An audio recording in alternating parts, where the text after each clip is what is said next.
Why was Fallout 76 so polarizing? 2018 featured a lot of controversial game releases or new additions to games that people just weren't a huge fan of. But one I feel like really stood out among the rest, that with Fallout 76, probably getting some of the most attention for mostly bad things. But even further, just among the community themselves, there was so much conflict in between community members to the point where on one side, for people that didn't like the game, there were several apparently fabricated posts talking about getting banned and actually losing account access when they did nothing wrong. Bethesda later came out and said those stories were all made up, to where on the other side you had people that liked the game and want to support it so badly that it was almost to the degree of denying truths. I think anyone that's been paying attention to the Fallout community over the past few months has definitely seen this. Now, some of those examples may only be the extreme actors, but just in general, there's a climate of some people just don't like other people. Depending on which forum you actually post on, you might get totally different responses around your support or hatred of Fallout 76.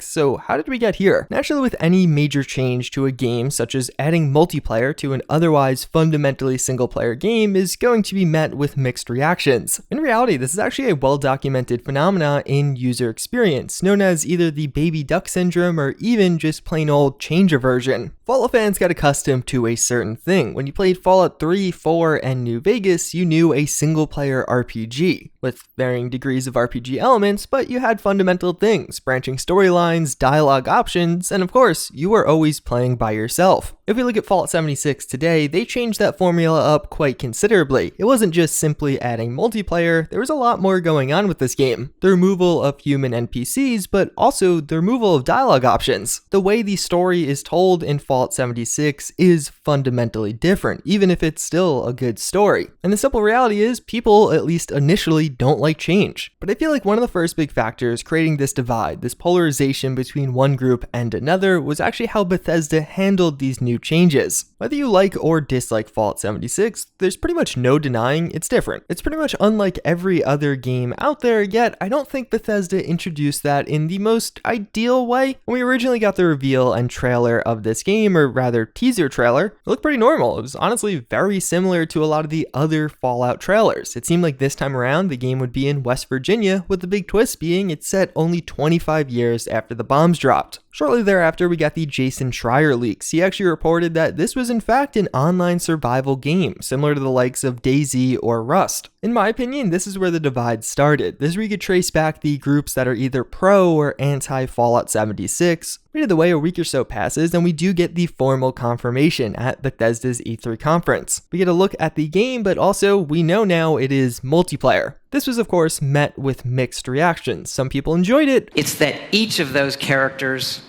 is a real person.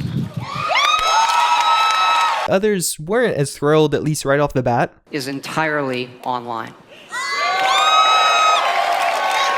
But I really feel like it was that E3 presentation where Bethesda made the second mistake along this line. Fallout 76 being different really isn't that much of an issue. Yeah, of course, some users won't like the new game, but a lot of users will be happy to try it, to mix up the formula and see where they end up with it. And even though Bethesda touched on that, it feels like they never really fully communicated it. If you look back at some of that gameplay from the E3 press conference, it didn't honestly look like things were all that different. It seemed mostly like the same old Fallout, and they never really touched on things like no dialogue choices or how the questing system in this game would work or how different it would be. And over the next few months, we had many interviews and not a ton of gameplay. We heard a lot about the game, but it wasn't really until October 8th that we actually saw more of the game, or at least a significant amount more. During that period from June 11th to October 8th, I think a lot of people started to form their opinions gradually, filling in the blanks a lot of the time. People didn't understand how questing worked, but maybe if they liked the game, they just assumed the best for that. Other people that didn't understand how questing worked and didn't like the sound of the game just assumed it would also be bad. And it was over this period that I believe those two groups I mentioned getting created earlier started to fill out. People started to become either pro or anti-Fallout 76 based on the trickle of information, but then also them filling in their own information. I think if Bethesda was a bit more upfront with some of this information, a bit of the toxicity we see today could have been avoided. People could have been more certain right off the bat about what this game is or isn't, and there wouldn't have been nearly as much as confusion or even flaming over those months of uncertainty. Just as one example, there was literally one sentence in a Game Informer article that introduced us to the idea that this game had no dialogue choices. Obviously, that's a very fundamental change from past entries in this series, and I feel like it just could have been communicated a bit better. If you look back at some of the older forum posts during this time, you could see people arguing back and forth for literally months on what some of the basic features of this game were or weren't, because for quite a while it really wasn't clear how some of the core components of this new game were actually going to work. But either way, this came and went, and finally we got the full reveal of the game, and then just a few months later, the full release of the game. And of course, it was at this time that you really saw people going at it, when the two sides were at full force against each other. I think the uncertainty and confusion around the reveal of this game really set the stage for what occurred next. When the game released, it had issues, a lot of bugs, and many people from the beta were unhappy. This is the point where I feel like those two separate groups really solidified. Fallout 76 having so many issues on release, I think it was really made an example of by the media, press, and even gamers. People are tired of paying $60 for a game that looked cool and ended up being a massive disappointment, or clearly unfinished. Fallout 76 definitely fit that criteria just based off how many bugs were in the game and how many were carried over from the past game, but it was also quite clear that Fallout 76 marked a turning point for the press, media, and gamers. If you compare other games that had similar issues on release, Fallout 76 review scores were quite a bit lower, in particular from major press outlets. And in the weeks that followed, it became popular to hate on Fallout 76, so some of this was without a doubt justified. Bethesda did make quite a few mistakes during this period, but a lot of what we talked about was really only a headline or really only news because it was popular to hate on Fallout 76. It got significantly more attention as a result of the game it was about, not because in and of itself it had a ton of merit. Take that $276 jacket, for example. It was a ridiculous jacket that I personally don't find to be all that appealing, that was very expensive. The amount of coverage this got by mainstream gaming outlets is pretty insane when you think about it. At the end of the day, it's just a jacket that probably somebody at Bethesda's merch store did decide to put up. And the reason it got so much coverage, I believe, is because people were enjoying seeing the negative press around Fallout 76. I think to an extent, people really enjoyed watching this game fail. It could have been due to all that built up frustration around the game industry as a whole, or game publishers releasing totally unprepared games then not really feeling the consequences. But at the same time, one of the other things that I think was highlighted during this period was a lot of the controversies were about the company more so than the game. It was around Bethesda and Bethesda's handling of Fallout 76. Although the game did have bugs, a lot of the stuff that was going on at this point in-game wasn't all that bad. It's not like things were getting notably worse. And I think this is one of the other big things that really led to a group divide here. On one hand, you had people who were just playing the game and trying to ignore some of the negative headlines and realizing, okay, maybe the game isn't as bad as everyone's making it out to be. Then you had another group of people that were reading all of these negative headlines around the handling of Fallout 76 and Bethesda and associating it with in-game terribleness. While in reality, both groups are probably exaggerating their positions. The people trying to make it out like Fallout 76 had next to no issues and was a perfect and fun game, yeah, no. But then also the people that were trying to make it seem like Fallout 76 was irredeemable and had nothing good about it, also not really the case. And what we saw at this point was a phenomenon known as group polarization. Basically, you had two groups of individuals that felt a certain way around Fallout 76, one of which supported the game and wanted to see it succeed, the other didn't like the game and wanted to see it fail. And the groups talked about and gave examples of each of their respective positions. Maybe one side was pointing out some of the latest negative press or bad things Bethesda was doing, while the other side was looking at some of the cool experiences they were having in game. And what this led to was people advancing their ideas, making them more extreme. One side just saw a bunch of positive stuff, so they felt even more positive about the game. The other side just saw a bunch of more negative stuff and felt even more negative around the game. I think in the 2 months following Fallout 76's release, we really saw this to an extreme. People going out of their way to detract from the other side or even just prove them wrong or silly, to the point of literal denial of facts. If the negative group around Fallout 76 saw some positive news, they would doubt it, thinking, oh, that's probably not true. And if the positive group saw some negative news, like a band wave, they would think, oh, that's probably not true also. I'm sure you guys are just faking it or did something wrong. And it's in my opinion that it was all of that that really led us to today, to the situation we see now, where I feel like the larger gaming community feels very negative around this game. They see and hear something around Fallout 76, and they just already assume it's negative. That's the kind of bias they have around it. And on the flip side, you do have a diehard fan base that doesn't like or attacks anything negative around around their game. They try and defend it because it's something they like. And I am definitely a subject of this. I have been biased or looked at things wrongly with Fallout 76 because of which group I was aligning with at a given time, from which forum I was consuming news from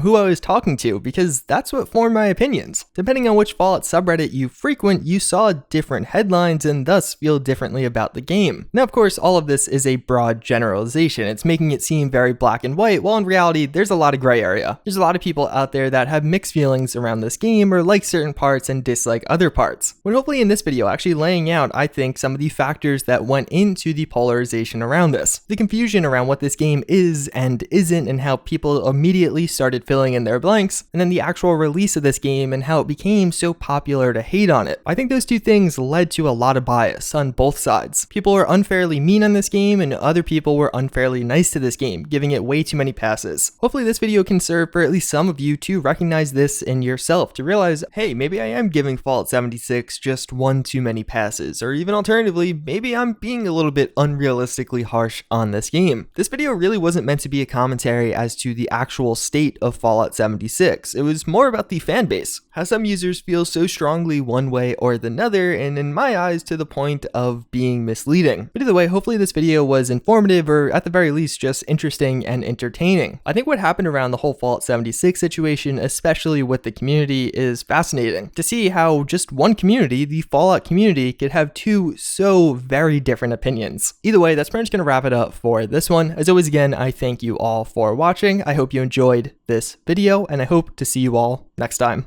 Later.